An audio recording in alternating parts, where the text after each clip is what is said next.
नाज़रीन, सियासत और खिदमत खल्क इन दोनों का चोलिक दामन का साथ है। सियासत का अगर आप अव्वलीन मकसद देखें तो लोगों की खिदमत करना है।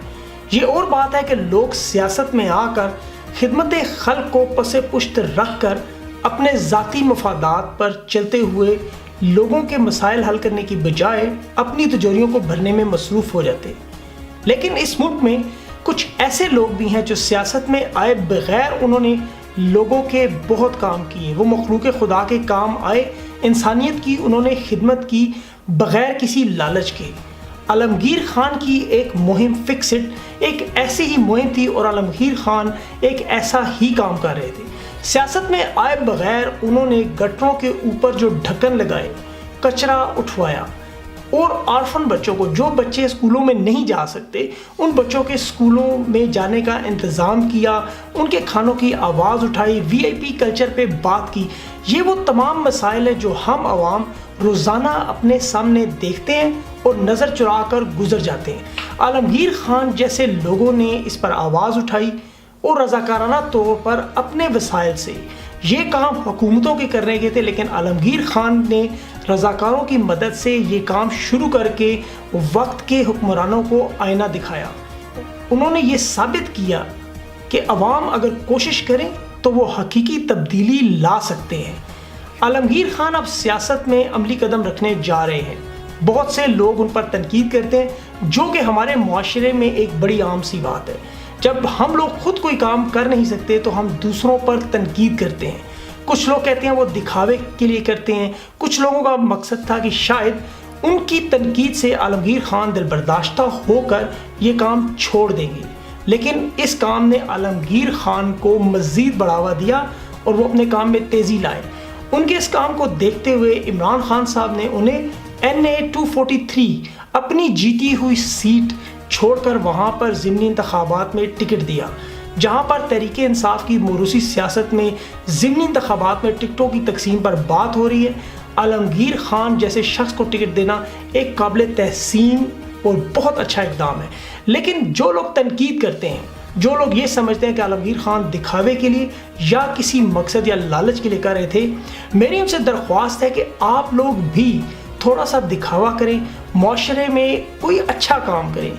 अगर आप लोग कोई अच्छा काम नहीं कर सकते तो कम से कम तनकीद करते वक्त इस चीज़ का ख्याल ज़रूर रखें कि आपकी तनकीद से बहुत से लोग दिलबर्दाश्ता हो सकते हैं। आलमगीर खान ने मेहनत की, अपना मुकाम हासिल किया और अगर वो सियासत में इसी रफ्तार से चलते रहे, लोगों की खिदमत करते रहे, तो यकीन करें ये सियासत जिसे इबादत समझकर करना चाहिए, शायद अपने हकीकी मानों में वहाँ पहुँच सके जहाँ होना चाहिए। आए एक छोटी सी ब्रेक के बाद आलमगीर खान से बात करते हैं। मेरे साथ रहें, कहीं ना जाइए। अच्छा आलमगीर साहब, ये बताएं कि आपको अपने जीतने के कितने फीसद यकीन है? यार 100%। 100% माशाल्लाह, एतमाद आपका। अच्छा ये बताएं कि आपका ताल्लुक महसूद कबीले से है, कराची लिसानी बुनियादों पर तकसीम है, आप उर्दू स्पीकिंग हल्के में जाकर इलेक्शन लड़ रहे हैं, आपको लगता है कि आपके वोट डिवाइड होंगे या आप जीत जाएंगे? यार कराची में अब कोई महसूद, पठान, कोई बलोच, पंजाबी नहीं है। कराची में कराची वाला होता है जी। यहाँ लोग पिछले जो है वो 30-40 साल पे रह रहे हैं जी। उनकी नई नई जनरेशन की अपब्रिंगिंग कराची में होती है जी। तो ये तफरीक, ये जो फर्क है, ये सियासी जमातें तो पैदा करती है, लेकिन कराची वालों के दिलों में ऐसी कोई तफरीक या फर्क मौजूद नहीं है। जी। अच्छा आलमगीर साहब, ये बताएं कि आपके इस्लामाबाद चले जाने से क्या आपके फिक्स्ड के मिशन में बेहतरी आएगी या नुकसान होगा आपको, क्योंकि आपके इस काम की बहुत तारीफ की जाती है दुनिया में? यार ये सब काम इसके बाद मजीद तेजी पकड़ेंगे क्योंकि फिक्स्ड मेन स्ट्रीम का हिस्सा बन जाएगी। फिक्स्ड को लोग मजीद सीरियस लेंगे, हमारे वसाइल मजीद बढ़ेंगे, हमसे लोग मजीद जुड़ेंगे, तो ये जो सिलसिला है ये और तेजी से जाएगा फिक्स्ड का। ये आपके ऊपर है, आपने प्रायोरिटी इस्लामाबाद को देनी है या अपने लोगों को देनी है, अपने हलके को देनी है, कराची को देनी है, जिन्होंने आप पे एतमाद किया उसको देनी है। ये प्रायोरिटी आपने सेट करनी होती है। अच्छा, आप पर एक भारी जिम्मेदारी है। NA 243 इमरान खान साहब ने जीती सीट छोड़ी है। आपको पता है कि इस हलके में बड़े मसाइल कौन से हैं? यहाँ सबसे बड़ा मसला पानी का है और वो पूरे कराची का ही मसला है पानी का, جی اور دوسرا سیوریج کا. یہ دو چیزیں ہم جہاں بھی گئے ڈور ٹو ڈور کیمپین میں جی سب سے زیادہ سیوریج اور پانی کی شکایت ملی ہے, اور انشاءاللہ جہاں تک مجھ سے ہو سکے گا اس کا حل بھی کریں گے, اور جہاں لڑنا پڑا وہاں لڑائی بھی لڑیں گے. جی. اچھا عالمگیر صاحب, آپ کو اس وقت کراچی کی سچویشن پتہ ہے کہ میئر کراچی جو ہے وہ وزیر اعلیٰ کو نہیں مانتے, وہ پیپلز پارٹی سے ہیں. وزیر اعلیٰ جو ہے وہ اپوزیشن کو پاکستان تحریک انصاف میں نہیں مانتے, وزیر اعلیٰ صاحب جو ہے وہ وزیر اعظم صاحب کو نہیں مانتے. اس صورتحال میں کیا آپ کو لگتا ہے کہ آپ اپنا کام بہتر طریقے سے کر سکیں گے؟ آپ کے پاس کیا پلان ہے اس کا؟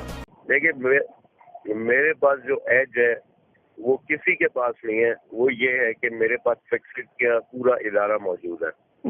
فکسڈ پر لوگ اعتماد کرتے ہیں. میں اوورسیز پاکستانی سے لاکھوں کروڑوں روپے جنریٹ کر سکتا ہوں اور کیے ہیں میں نے, تو مجھے نہ کسی سرکاری فنڈز کی ضرورت ہے کام کرنے کے لیے. میرے پاس فکسڈ موجود ہے جو سیوک ایشوز پر ہی کام کرتی ہے, تو انشاءاللہ اپنے فکسڈ کے ذریعے ہی لوگوں کو ریلیز. اچھا عالمگیر صاحب, آپ بہتر ایک زبردست کام کر رہے ہیں, ہمیں یہ بتائیں کہ اے یو ٹی وی کے پلیٹ فارم سے ہم آپ کے لیے کیا کر سکتے ہیں, فکسڈ کے لیے کیا کر سکتے ہیں؟ ہمارے فیس بک کے ذریعے ہم سے رابطے پہ آتے ہیں. ہمارے جو فیس بک پیجز ہیں میرے نام سے, عالمگیر خان کے نام سے اور فکسڈ کے نام سے, تو وہاں سے وہ جوائن کرتے ہیں ہمیں. جی ٹھیک ہے. اچھا یہ بتائیں کہ تحریک انصاف کے ٹکٹوں پر بہت بات ہو رہی ہے, آپ ایک عام آدمی ہیں, آپ کو ٹھیک ٹکٹ ملا, لیکن موروثی سیاست میں ٹکٹ دینے کا ضمنی انتخابات میں کیا کرائٹیریا ہے, کس انداز میں آپ لوگ ٹکٹ دیتے ہیں, کیا کوئی سروے کراتے ہیں یا؟ دیکھیں جتنے بھی ٹکٹ دیے گئے ہیں, ایون جو مجھے بھی دیا گیا ہے, وہ سروے کی بنیاد پہ دیا گیا ہے. ہر کانسٹیچوئنسی میں سروے کرایا گیا. پی ٹی آئی نے کچھ تھرڈ پارٹی سروے کرایا, اور اس میں جس کا نام بھی ٹاپ پر آیا اس کو پریورٹی پر رکھا, اس کو ٹکٹ ایشو ہوا. مجھے بھی, میں سب سے ویک کینڈیڈیٹ تھا. اگر آپ پی ٹی آئی میں اگر کہے, جو پی ٹی آئی میں وہاں ڈسکشن یا ڈیبیٹ چل رہی تھی, اس میں سب سے ویک کینڈیڈیٹ تھا, لیکن سروے میں سب سے ٹاپ پہ تھا. تو اس لیے مجھے ٹکٹ, تو جو بھی جن لوگوں کو بھی ٹکٹ ایشو ہوئے, بے شک وہ کسی کے بھتیجے بھانجے باپ بیٹے ہوں گے, لیکن سروے میں ان کے نام ٹاپ پہ تھے, اسی لیے ان کو ٹکٹ ایشو ہوا.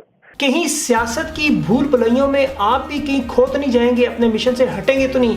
کیا آپ عوام سے یہ وعدہ کرتے ہیں تاکہ 243 میں آپ کو ووٹ ملے؟ دیکھیں میری سیاست ہے ہی خدمت, میری پہچان ہی خدمت ہے. اگر یہ میں چھوڑ دوں تو پھر میں اپنی پہچان ہی ختم کر دوں گا, پھر مجھ میں اور اوروں میں کوئی فرق نہیں رہ جائے گا. تو لہٰذا میں اپنی پہچان ختم کر نہیں سکتا, اس پہ میرا کوئی کمپرومائز ہے ہی نہیں. زبردست, بہت بہترین. عالمگیر صاحب آپ کا بہت بہت شکریہ ہمارے ساتھ بات کرنے کا. جی ناظرین, آپ نے عالمگیر خان کی باتیں سنی, ان کا جذبہ جو قابل ستائش ہے.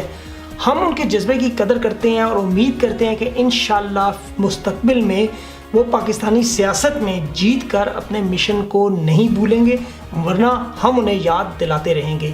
پاکستان میں آپ تنقید ضرور کریں, لیکن تنقید میں تو عبدالستار ایدھی مرحوم جیسے لوگوں کو بھی نہیں بخشا گیا. عمران خان صاحب کے کینسر ہاسپٹل کے بنانے کے منصوبے کے وقت مذاق بھی اڑایا گیا, تنقید بھی ہوئی, لیکن رزلٹ آپ کے سامنے ہے. میری ذاتی رائے میں این اے 243 کے لوگوں کو عالمگیر خان پر اعتماد کرنا چاہیے, انہیں ووٹ دینا چاہیے, کیونکہ ان کے جو بیسک مسائل ہیں اگر وہ پہلے سے حل کریں تو امید ہے سیاست میں آنے کے بعد وہ اس کو بہتر طریقے سے حل کریں گے. ان کے پاس کچھ پاور ہوگی, کچھ بیکڈ ہوں گے, کچھ گورنمنٹ مشینری ان کے ساتھ ہوگی, کچھ وسائل ملیں گے. آپ لوگ ضرور عالمگیر خان کا سپورٹ کریں. لائیو وتھ سبی کاظمی میں پروڈیوسر کمیل حیدر کو اور سبی کاظمی کو اگلے ہفتے تک کے لیے اجازت دیں. خدا حافظ.